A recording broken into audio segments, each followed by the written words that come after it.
Le point de vue du citoyen tunisien vous intéresse sur, sur la position des autorités françaises.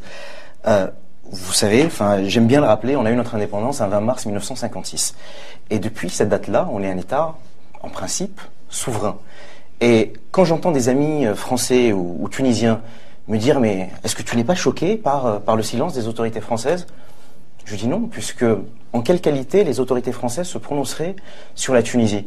Moi, j'y crois à notre révolution citoyenne, sincèrement et profondément. Au titre de la communauté internationale et au titre des conventions signées par la Tunisie. Non, non, il y a un aspect sur lequel, moi, j'insiste. Je comprends très bien que la Tunisie est souveraine et qu'elle ne demande pas. Et les Tunisiens l'ont prouvé qu'ils sont très capables de faire leur propre révolution sans l'assistance de la France. Et des médias français, comme vous disiez. Et des médias français, vous l'avez dit. Mais cela dit, il y a une communauté internationale. Il y a des conventions que nous avons signées. Il faut le respect de ces conventions. Alors, est-ce qu'on peut laisser le jeune homme finir? Oui, très bien. Si vous me permettez, moi je suis d'accord. Je suis d'accord avec vous. Je crois qu'en Tunisie, on a vraiment besoin d'une révolution. Alors je sais que le terme est fort, mais c'est aussi une révolution des consciences, une révolution citoyenne qui est menée par les citoyens. On a besoin d'un mythe collectif fondateur.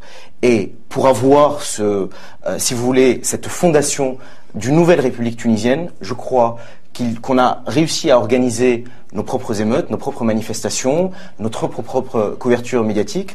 Je ne suis pas absolument persuadé qu'on ait besoin de la communauté internationale. Alors vous êtes dans votre rôle de la présidente de la FIDH. C'est pas un rôle. Hein. Non, mais dans votre rôle, dans cette position, mais bien entendu. Ça aide en général. Bien entendu. La communauté internationale. Je sais. Mais c'est-à-dire, avant d'attendre qu'on fasse les choses pour nous, faisons-les nous-mêmes. Et puis, pour vous répondre sur la question de l'armée, il y a eu un moment où beaucoup de Tunisiens ont appelé l'armée à prendre le pouvoir pour le peuple.